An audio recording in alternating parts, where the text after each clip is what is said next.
Top 5 quarterbacks for the 2026 college football season. Who is entering the season in the top 5? This is not a projection of who's going to be finishing the season in the top 5 by any means, because I don't think there's any reliable way to be able to do that. Every year you've got players that are playing up. Every year you've got players that come in with high expectations and they play down.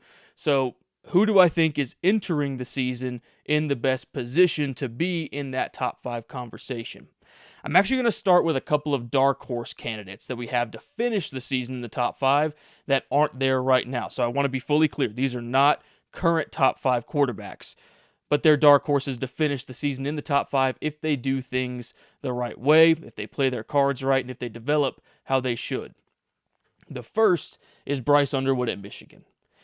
Bryce Underwood came out of high school a couple of cycles ago as the number 1 overall recruit, and you watch the film, you watch what he was able to do in high school. The dude was a freak. He was an alien. He was basically just, it looked like he was playing a different sport than everybody. He was head and shoulders above them. But he gets into college, and his freshman campaign last year was exactly that, what you would expect out of a freshman campaign. He didn't light the world on fire. He had struggles here and there.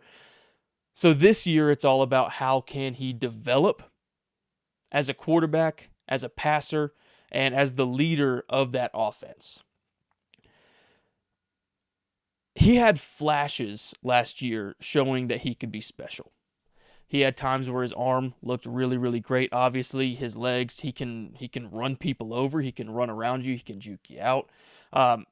Can he start to put a little bit more of it together this year, I think, is going to be the key. He does now have a new offensive coordinator. His offensive coordinator is Jason Beck, coming over from Utah. He was Utah's offensive coordinator last year in a team that really did a great job on the offensive side of the ball. But what is so important about what they did on the offensive side of the ball last year is where they were the year prior to Jason Beck coming in at Utah. So in 2024, Utah was 102nd in national scoring offense. So they bring in Jason Beck after that. And they finished last year, 2025 season, 4th overall in scoring offense, which is an upgrade of 98 spots out of the 134 college football teams. So yeah, I would say that he did a really good job in getting Utah from no offense to an amazing offense. Can he turn Bryce Underwood into, or from a really, really good quarterback with elite capabilities into an elite quarterback in and out every single Saturday? We'll see. The second dark horse quarterback that I have is Austin Simmons over at Missouri. If you haven't been paying attention, Austin Simmons transferred to Missouri this offseason. Last year, if you didn't know, Austin Simmons beat out Trinidad Chambliss for the job at Ole Miss. Now, granted, his first couple of games were not perfect by any means. He had some struggles with turning the ball over, but Lane Kiffin had trusted him enough in his offense to give him the starting spot over Trinidad Chambliss. And we all know what happened with Trinidad Chambliss last year. He went on to have an amazing season. So, was Lane Kiffin right, is the question. Did Lane Kiffin make that correct decision at the beginning of the year?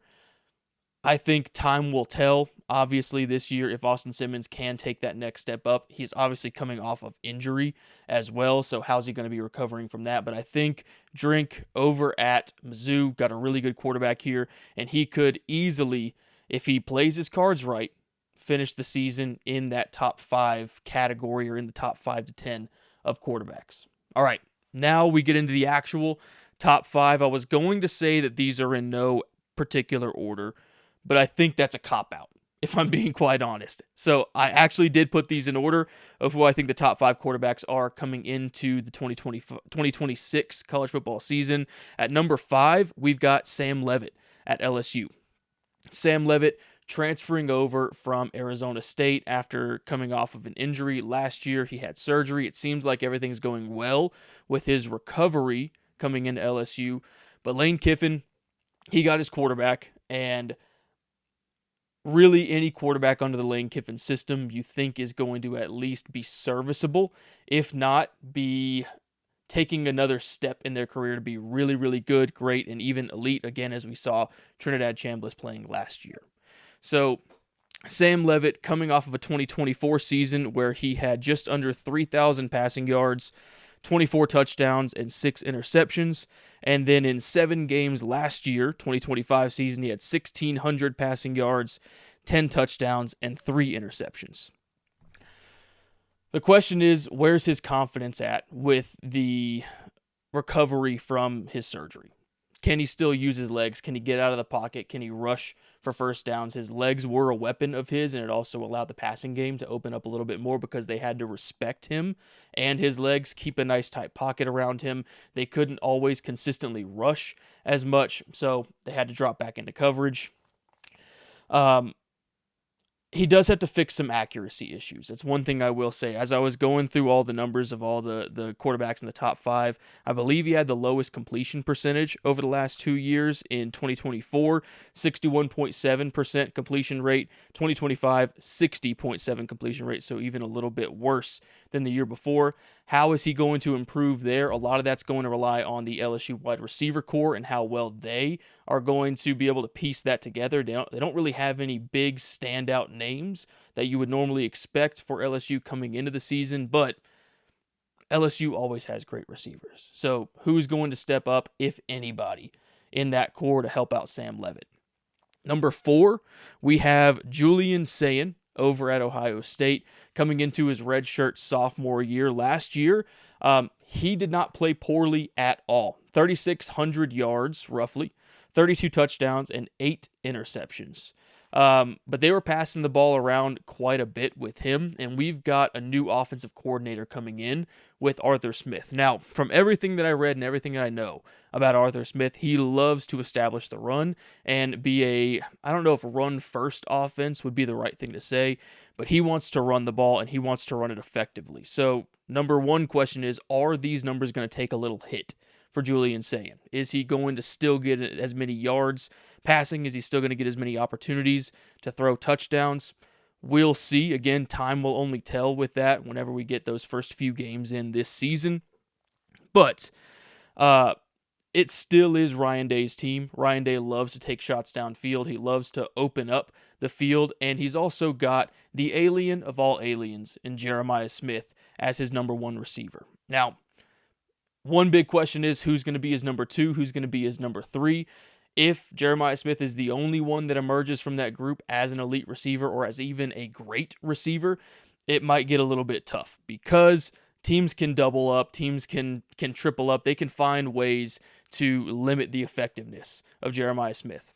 He needs somebody else to be able to step up whenever a defense makes the trade-off to cover Smith heavier. Somebody else has to find a way to get open, and Sayin has to find a way to get the ball to them. So I think he's starting the season in a great position. We'll see where that goes. Number 3 quarterback in my top 5 list is going to be Dante Moore over at Oregon. Dante Moore, I think, is coming in off of a really, really great 2025 college football campaign. Obviously, he still had some places that he wanted to grow, and I think that's why he came back to Oregon. He obviously, I keep saying obviously, and I don't mean to keep saying that. He was going to be a top 5 pick in last year's NFL draft, and he chose to forego the 2026 NFL draft to come back for his college football season, for his senior season. Last year, he had 3,565 passing yards, 30 touchdowns, and 10 interceptions. 3 of those interceptions, 3 of the 10 came in a single game against Indiana. So those numbers are just a little bit skewed. Outside of one game, he only had 7 interceptions, which is a pretty bang-up job of taking care of the ball. How is Dante Moore going to progress? I think a big piece of his game is just playing up to his competition whenever he plays against good competition and not just playing great against the poor competition.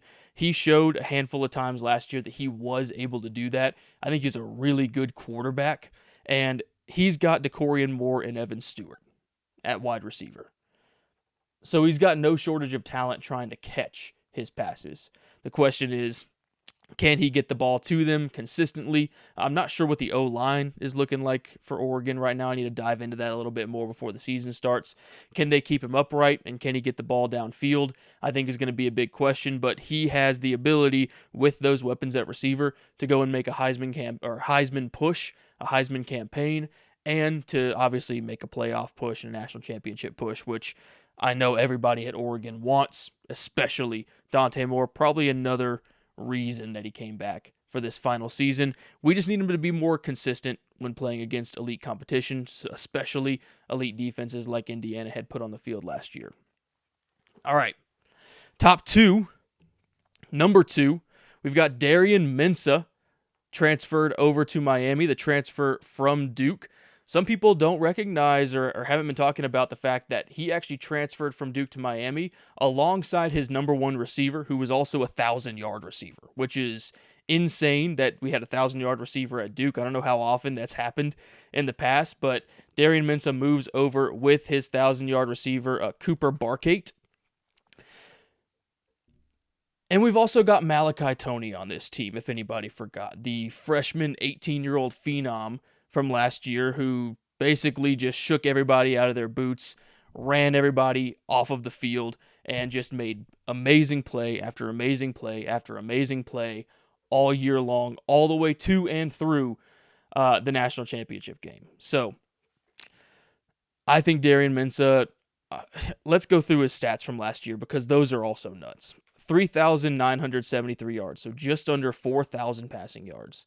34 touchdowns, only 4 interceptions in the entire season. Now, I know a lot of people say, yeah, but he was playing in the ACC. Guess what? He's playing in the ACC again. Miami is in the ACC, if you forgot. So he's going to be playing against very similar or the same competition, and he's just going to have better weapons around him. So how well is that O-line going to stand up? We'll see. They have quite a bit to replace there, but I don't see a world where Darian Mensah falls flat on his face. I guess I see a world where he can finish outside of the top 5 in the quarterback race, but really with where he's at and where Miami is positioned, I think he's solidified himself toward the top of this top 5, if not finishing the season at the top. I think his ceiling could be that high. So we'll see. We'll see what this year has to hold for him. And number one, probably a few people that you think we could put here, but we're not going to fix whatever isn't broken. Arch Manning is in the number one spot of the top 5 quarterbacks coming into the 2026 college football season. Last year, 3,163 yards, 26 touchdowns, and 7 interceptions. You'll notice those numbers are fairly in line with the other quarterbacks that we have in this top 5 list. But if you listen to people online, you listen to commentators, they'll say that Arch Manning had a really disappointing season. And I agree. I think his season, I don't know if it was disappointing. I think it was disappointing compared to where his expectations were. But it's his first year as a full starter. And we got into this last episode a little bit more. College football is a different game. It's a different animal. It's the same thing Bryce Underwood was going through last year. You have to learn to adapt. You have to learn to speed up your play, speed up your decision making, and make your reads faster. And he had to learn that basically immediately because they started the season at Ohio State last year. And whenever you start the season that poorly, you've got to work your way back up. You're essentially just like a wounded animal trying to get yourself back up to healthy before you can go and start attacking. So the first half of his season last year was lackluster. The back half of his season last year was pretty dang good. And then the bowl game that they played in against Michigan, opt-outs played a factor, but I don't think it played a big enough factor. He played really well in that game, and I think he set himself up really well to play or to come into the 2026 season in pole position to make a Heisman campaign and to just be a game changer and lead the Texas Longhorns to where they eventually want to go, which is going to be a deep playoff run again, and hopefully on their side a national championship. That is the expectation around there. He's also got Cam Coleman coming in from Auburn, who we keep talking about aliens in this segment. What an alien there. He made Auburn's offense look decent last year. Anytime they threw it to Cam, he was basically going up, catching the ball, mossing somebody. He's really good. They still got Ryan Wingo over there. They have a perceived elite O-line at Texas as well. So if they can keep him upright and he's got the weapons on the outside, I don't see an issue with Arch Manning, and I really don't see him, again, falling flat on his face. I absolutely can see him falling out of this top 5, maybe in the 5 to 10 range towards the end of the season or by the end of the season. But if he can make the year 2 jump, then we're good. Then we have nothing else to talk about because he's going to be in that elite category. And that wraps up our top 5 quarterbacks going into the 2026 college football season. Again, this is a new show, so like, subscribe, and comment. I want to hear who I missed in this, who you wanted to see in this top 5 list, who's in your top 5. Are there any other dark horses that maybe aren't in your top 5, but you think can finish in the top 5 this season? I'd love to hear that. Leave them in the comments below.